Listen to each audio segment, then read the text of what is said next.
এই যে তোমাকে বাজার থেকে যা যা আনতে বলেছি সব মনে আছে তো?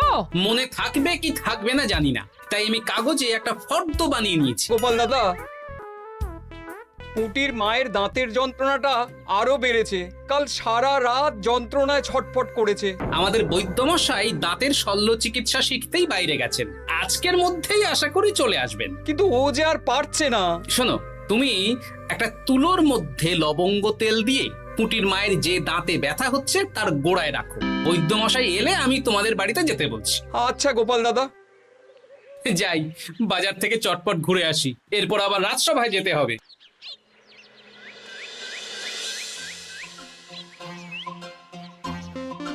উফ, কি গরম রে বাবা, ছাতা নিয়ে বেরোলে ভালো হতো। এই তো সামনে আখের রস বিক্রি হচ্ছে, একটু আখের রস খাই, শরীরটা বেশ চাঙ্গা লাগবে। ভাই, আখের রস কত করে দিচ্ছ? 1 ভাঁড় 10 আনা গোপাল দাদা। দাও দেখি 1 ভাঁড়। আরে, এই যন্ত্রটা কিন্তু দারুণ। ওই আমাদের রাজ্যের বিজ্ঞানী মশাইয়ের অবদান।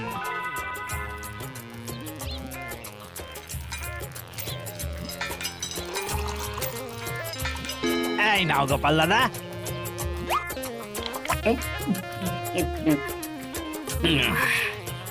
আহ, শান্তি। এই নাও ভাই, তোমার 10 আনা।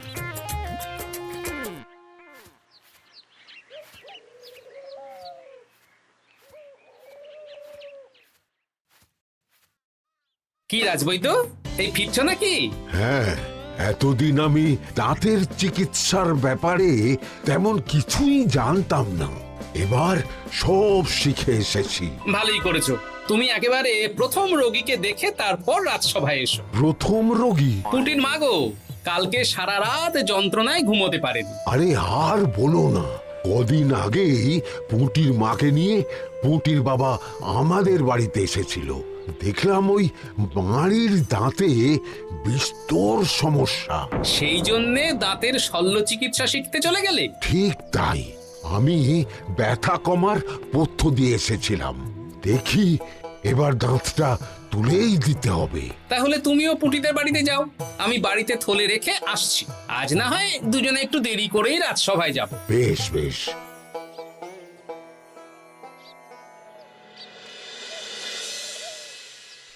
দেখুন মহারাজ, দেখুন আজকে রাজবৈদ্য আসেনি, আর ওদিকে গোপালও ডুব দিয়েছে। এই আনন্দে আমাদেরও ছুটি দিয়ে দিন মহারাজ। কি আনন্দে? এই গরমে বাড়ি বসে একটু আমপানার শরবত খাবো আর ঘুমবো। রাজ্যের সেনাপতি যদি বিশ্রামের কথা বলি, তাহলে আমার আর কিছুই বলার নেই।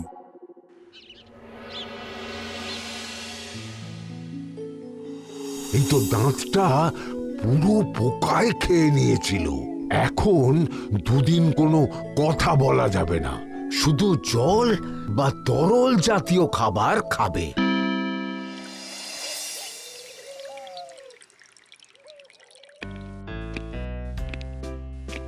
ওই তো গোপাল আর রাজবৈদ্য দুজনে একসাথে রাজসভায় ঢুকছে। রাজবৈদ্য মশাই ওনার জীবনের প্রথম শল্য চিকিৎসা করছিলেন, তাই আমিও দেখছিলাম। তা কি রাজবৈদ্য, সফল হয়েছো? হ্যাঁ মহারাজ, পুঁটির মায়ের একটা মাড়ির দাঁত পোকায় খেয়ে নিয়েছিল, সেটাই তুলে দিলাম। ভালোই হলো, আমাদের রাজ্যে কোনো দাঁত তোলার বৈদ্য বা চিকিৎসক ছিল না। এখন তুমি সাধারণ রোগ ব্যাধি নিরাময়ের সাথে সাথে দাঁতের চিকিৎসাও করবে। কিন্তু মহারাজ, একটা যে সমস্যা আছে। আবার কি সমস্যা? আমি যে দাঁতের শল্য চিকিৎসা করি এটা তো আর রাজ্যবাসী জানে না, তাই কতজন আর আমার কাছে আসবে সে নিয়ে আমার সন্দেহ আছে। মানে তুমি চাইছো যাতে তোমার কাছে বেশ কিছু রোগী তাড়াতাড়ি আসুক, যাতে তুমি অনুশীলনও করতে পারো, তাই তো? একদম ঠিক ধরেছেন মহারাজ, কাজ না করলে হাত পাকাবো কি করে? তাহলে ঢেড়া পিটিয়ে বলে দিলেই তো হয়। এতে তেমন ভালো কাজ হবে বলে মনে হয় না। তা তুমি কি বলতে চাইছো গোপাল? প্রচার হবে, কিন্তু একটু অন্যভাবে। কিভাবে? আজ বিকেলে আমি রাজবৈদ্যর হয়ে প্রচার করব, শুনে নেবেন। বেশ। শুনুন শুনুন শুনুন, আমাদের কৃষ্ণনগরের রাজবৈদ্য এখন দাঁতের শল্য চিকিৎসাও করছেন। যারা যারা আমাদের রাজবৈদ্যের কাছে দাঁত তোলাবেন তাদের দাঁত তোলার পরে দুদিন কোনো শত্রু থাকবে না। চিকিৎসার সময় সকাল 7টা থেকে সকাল 10টা পর্যন্ত।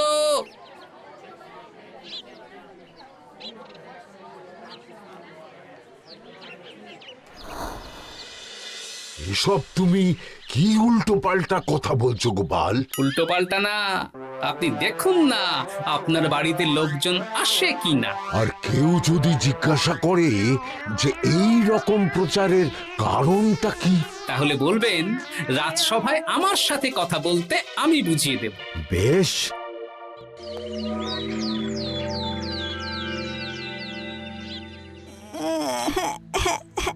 তোকে বারবার বলি এত মিষ্টি গুড় কাঠি খাস না। কি করব বাবা, কি ব্যথা।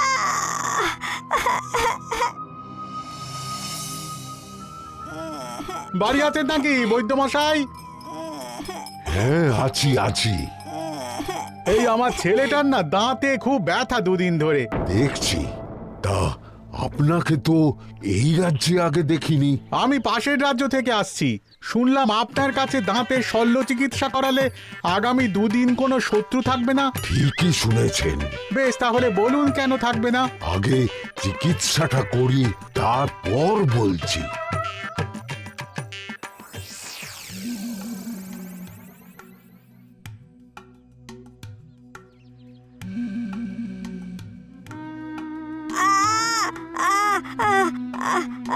আর চিন্তা নেই, এখন দুদিন কোনো কথা বলা যাবে না। এবার তো বলুন আমার ছেলের আগামী দুদিন কোনো শত্রু থাকবে না কেন? আজকে রাজসভায় চলে আসুন, ওখানে গোপাল এই প্রশ্নের উত্তরটা দিয়ে দেবেন। তা বৈদ্য, তোমার কাছে আজকে কেউ এসেছে? সকাল সকাল দাঁত তুলে এলাম মহারাজ। বাবা, একদিনের প্রচারই এই ব্যাপার? মহারাজ, মহারাজ, বাইরে কয়েকজন অপেক্ষা করছে, তারা গোপাল দাদার থেকে কিছু জানতে চায়। তাদের ভিতরে আসতে বলো।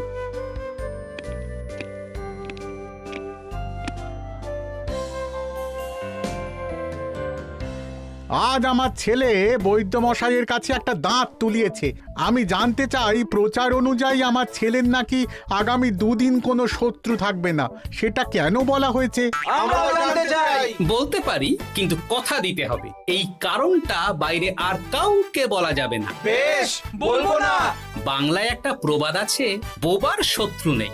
মানুষ সাধারণত কথার বিনিময়ে মতবিরোধ, বিবাদ বা শত্রুতা করে। যে ব্যক্তি কথা বলতে পারে না, তাই তার সঙ্গে কথা বলে মতবিরোধ হওয়ার কোনো সুযোগই নেই। মানে যার যার দাঁত তোলা হবে তারা তো আগামী দুদিন কথা বলতে পারবে না। আর কথা না বললে কোনো বিবাদ হওয়ার ব্যাপার নেই। আর বিবাদ না হলে কারো সাথে শত্রুতাও হবে না। কি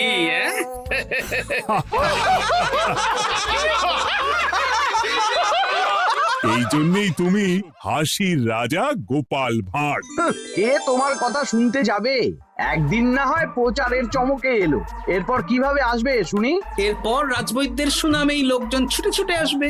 বাহ বাহ বাহ, তোমার কত জ্ঞান! মহারাজ, এই কথা শুনে আমার মাথাতেও একটা বুদ্ধি এলো। অল্প পুঁজিতে শুধু প্রচারের জোরে এত রোজগার করব না, গোপাল হাঁ করে দেখবে। নিশ্চয়ই কোনো লোক ঠকানোর কথা ভাবছেন। মোটেই না। আচ্ছা, আগামী 3 দিন ব্যাপী মেলা হবে, সেখানেই তোমরা দুজনে তাহলে ব্যবসা করো। বেশ, করব। যে সবচেয়ে বেশি রোজগার করবে তাকে আমি 50 মোহর পুরস্কার দেব। রাজি। মেলার শেষে আমার প্রশংসায় পঞ্চমুখ হবেন সবাই, দেখে নেবেন।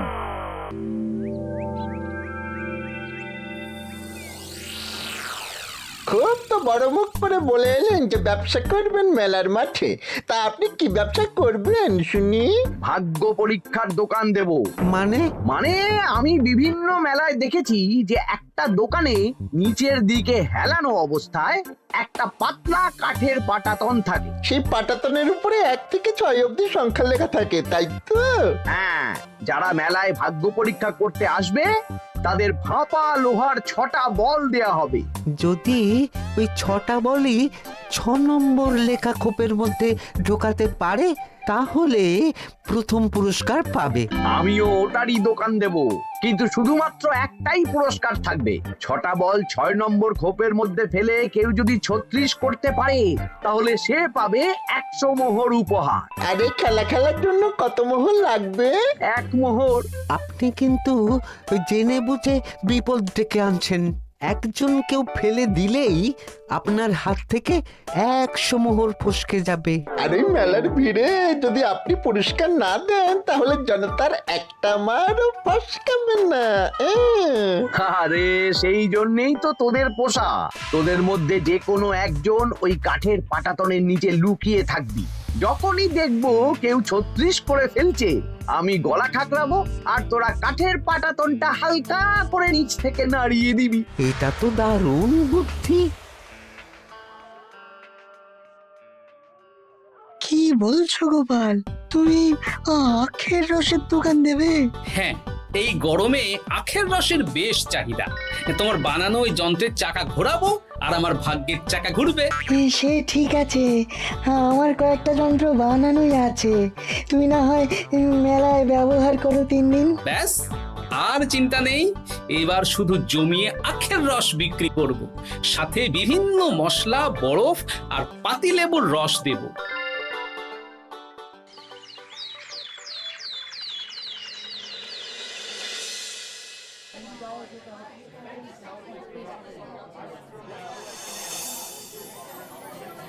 এই দোকানের পানীয় খেয়ে মন হবে বশ।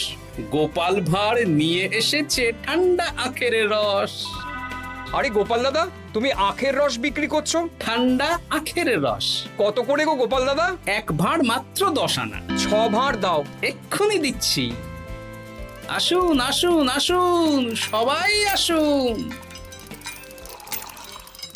আসুন আসুন আসুন, এদিকে আসুন, এদিকে আসুন, ভাগ্য পরীক্ষা করুন। 1 মোহরে 100 মোহর।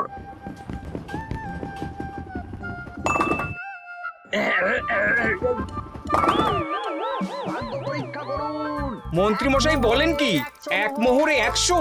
তুমিও ভাগ্য পরীক্ষা করাবে নাকি? একবার বাজিয়ে দেখতে দোষ কি? দাও, আখের রস খেয়ে বরং চলে যাই। এই তো হয়ে এসেছে। এই নাও, ধরো।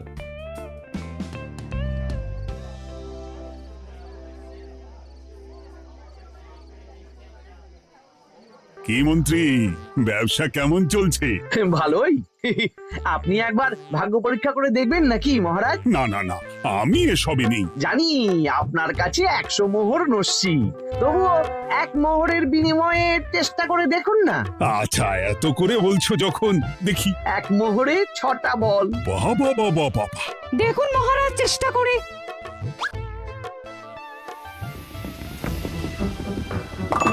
এই তো একটা 6 পড়েছে, আবার চেষ্টা করুন। জয় মা জয় মা।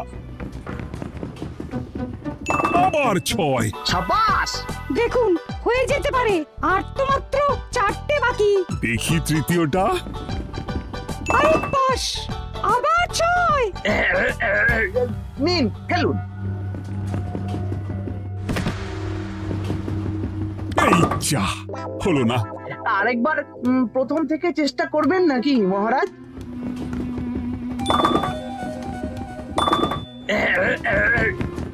না, এবারেও হলো না। 2 মোহর জলে। অন্য সব জায়গায় বাকি সংখ্যাতেও পুরস্কার থাকে, আপনার এখানে নেই কেন? আমার এখানে ধামাকা পুরস্কার, তাই বাকি আর কিছু রাখিনি। 36 করতে পারলেই 100 মোহর। এই নাও মন্ত্রী, 2 মোহর।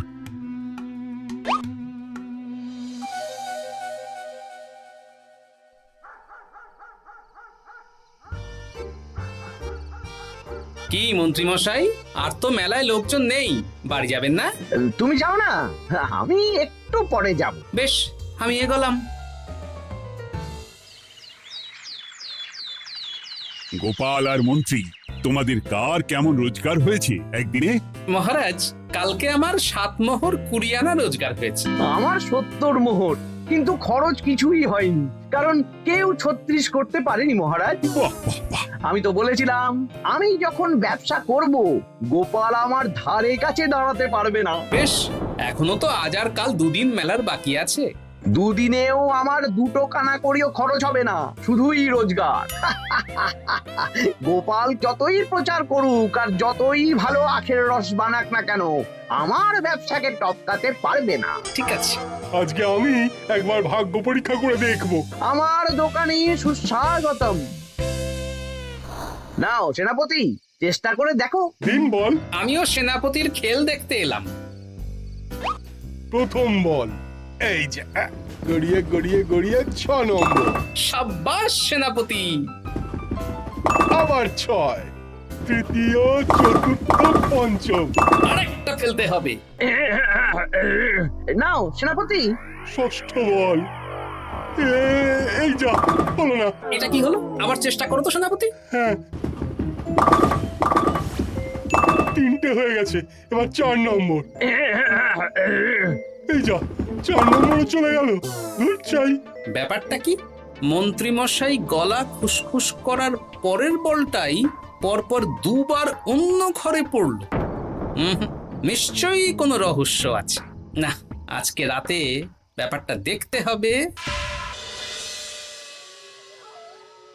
চলুন মন্ত্রী মশাই, পুরো মাঠ ফাঁকা, একা একা মশা মারবে নাকি? আমি পরে যাব, তুমি যাও তো। বেশ। ব্যাপারটা কি? আমাকে তো নজর রাখতে হচ্ছে। না, একটা গাছের পিছনে লুকিয়ে পড়ি, মন্ত্রী মশাই গেলে ওনার পিছু নেব। দেখুন মন্ত্রীমশাই, পরপর 2 দিন আমি পাটাতনের নিচে ছিলাম। আগামীকাল ঘটাকে থাকতে বলুন। বেশ, তাই হবে। আর অত জোরে গলা খাঁকড়াবেন না, কেউ যদি সন্দেহ করে ব্যাপারটা বুঝে যায় মুশকিল হয়ে যাবে। আরে কেউ বুঝবে না, অনেক রাত হলো, চল চল চল চল চল। আচ্ছা, এই ব্যাপার। তাই ভাবি 2 দিন ধরে একটাও কেউ পারলো না কেন? কাল আমিও মজা দেখাবো।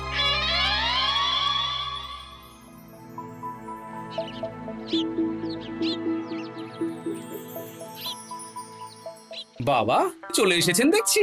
এত চাহিদা না আমার এই ভাগ্য পরীক্ষার, তাই আগে আগে চলে এসেছি। মন্ত্রীমশাই, আপনাকে মহারাজ এক্ষুনি ডাকছেন।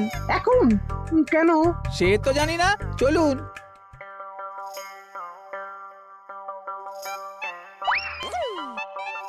এই বেটা ঘটা, এবার বেরো। এ কি গোপাল দাদা, তুমি? হ্যাঁ আমি। খুব চালাক ভেবেছিস না? মন্ত্রী মশাইয়ের খেলা আজকে শেষ। প্রহরী, একে ধরে নিয়ে যাও।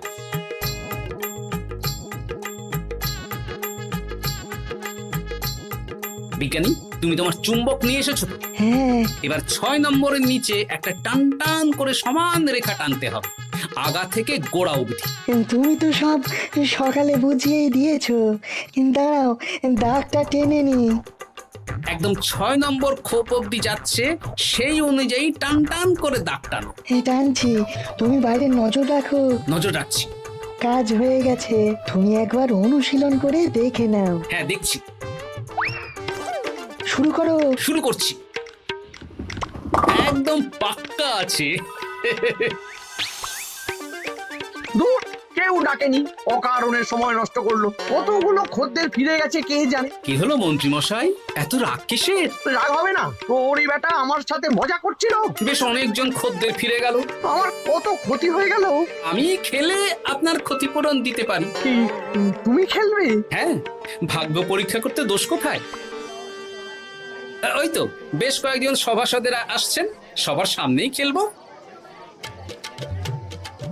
তাহলে শুরু করি। হ্যাঁ, শুরু করো। এই বল যা, 6 নম্বরে যা। আরে বাস, গোপালের ফেলাপল তো গড়ালো না, সোজা 6 নম্বরে চলে গেল। এই দেখুন, আবার যাবে।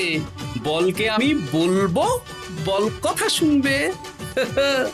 এই বল যা তো, 6 নম্বরে যা। আবার 6, আবার 6। আবার 6। কি এটা কি হচ্ছে? যা বল, এটাও 6 নম্বরে যা। আবার 6, 100 মোহর। হ্যাঁ, এটা কি করে হলো? দিন মন্ত্রী মশাই, 100 মোহর দিন। ইয়ে না, মানে মন্ত্রী দাও বলছি। আমি আবার খেলবো। ছয়। আবার 6। আবার 100 মোহর। আর নেই। এই ঘটা, আরে কি করছিসটা কি? ঘটা নেই মন্ত্রীমশাই, আমি আছি। আর আছে আমার চুম্বক। মানে মানে তোমার কারসাজি ধরা পড়ে গেছে মন্ত্রী। গোপাল আমাদের সব বলেছে। হ্যাঁ, আপনি যেমন ছলনা করে ভাগ্য পরীক্ষার ব্যবসা করছিলেন, তেমনি গোপালও ছলনা করে আপনার ব্যবসা উল্টে দিল। তাহলে শেষমেশ কে জিতলো? হাসির রাজা, জ্ঞানীর রাজা, রসিক রাজা গোপাল ভাঁড়। লোকের ভাগ্য পরীক্ষা করছিলাম আর আমারই দুর্ভাগ্য নেমে এলো।